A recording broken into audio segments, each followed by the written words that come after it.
नमस्कार मित्रांनो, आपण आज शेतकरी मित्रांकडे आलेलो आहे।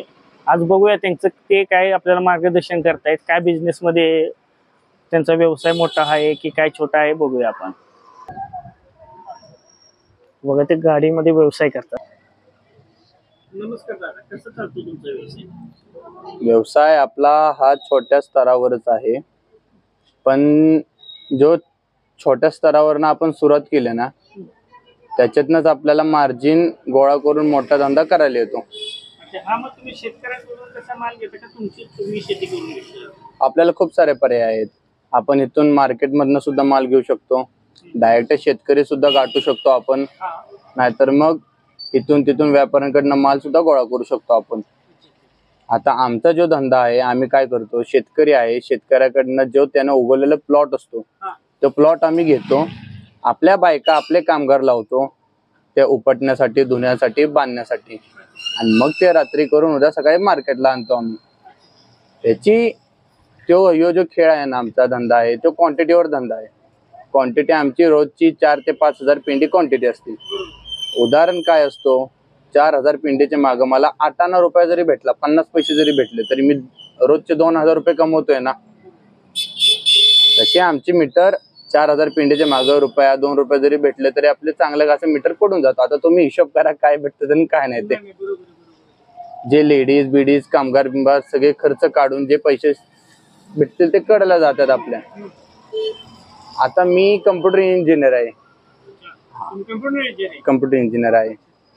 मला नोकरी करता की बिझनेसच करता? बिझनेस, फक्त बिझनेस। नोकरीची आता अवस्था आपल्या इंडियामध्ये तर अशी आहे की 20 ते 25 हजार रुपयासाठी आपल्याला 8 तास राबवून घेतात माणसं। जे त्याला कळालं त्याला कळालं। आता मी हा धंदा 5000 रुपयापासून सुरू केला स्टार्टिंगला। 1 वर्ष झालं मला हा धंदा सुरू करून। 1 वर्षानंतर मी ही जवळपास मला ही गाडी 8.5-9 लाखाला पडली। मी एवढी मोठी स्टेप घेतली, मला या धंद्यातनं नॉलेज कळलं। त्यामुळं 1 वर्ष मी नॉलेजसाठी घालवलं, तुम्ही 4 वर्ष डिग्रीसाठी घालवता। मी कम्प्युटर सायन्स केलं, 4 वर्ष केलं तिथं। त्यामुळं जे 4 वर्ष करून मला 20-25 हजारची नोकरी भेटते। मी काय बोललो, 4 वर्ष आपण धंद्यात उतरून 4 वर्ष आपण केलं तर आपलं काय होईल। आता एका वर्षात मी 8.5-9 लाखाची गाडी घेतली, आता पुढल्या वर्षी ह्याच्याहून जास्त उन्नती होणार, परत परत परत स्टेप वाढत जाणार आपल्या। बोलण्याचा अर्थ काय आहे, आपली माणसं धंद्यात उतरावी, धंदा आपल्या माणसांनी करावा। काय की बाहेरची लोक येणार, ते धंदा करणार, ते मोठे होते, आपली माणसं चला MIDC ला। आपला धंदा कोणता बी धंदा, सगळे धंदे चांगले आहेत बघा। तुम्ही नॉलेज घेतला ना धंद्याचं, प्रत्येक हा धंदा चांगला आहे। तुम्ही फक्त त्याला कष्ट करायला पाहिजे। आता मला बघा, आमचा सीझन सुरू आहे भाजीचा। आता ही कोथिंबीर आहे, कोथिंबीरची मला सगळं खर्च धरून ह्यो 4 रुपये खर्च पडलाय मला। माझी मार्केटला होती 4000 पिंडी, मार्केटला माझा होलसेल रेट आला 6 रुपयानं। मला किती भेटले, त्यातले 8000 रुपये मला भेटले। 8000 रुपये मधले माझं 3.5-4 हजार रुपये बायकांना खर्च जाणार। 2000 रुपये मला माझं डिझेल, 2 गाड्यांमध्ये माल जातो, 2 गाड्यांमध्ये माझा डिझेल जाणार। 2000 रुपये मला रोजचे पडतायत आरामात।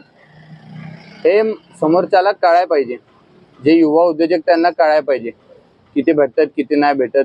आता मी फक्त यो सकाळचा 8-9 वाजेपर्यंत धंदा करून महिन्याला 60,000 रुपये कमवत असेल, तर बाकीचे दिवसभर सुद्धा काय ना करीन ना। आता ही गाडी आहे माझ्याकडं, ह्या गाडीभर मी भाडे सुद्धा मारीन, प्लस काय आपल्या घरातली कामं असली ते सुद्धा होतात। जे सगळं सुद्धा करता येतं, फक्त पाऊल तुम्ही पुढे टाकला पाहिजे। बिझनेस मध्ये उतरलं ना तुम्ही तर कष्ट करायला पाहिजे, कष्टाला उपाय नाही। कष्ट करा आणि डोक्यानं धंदा करा।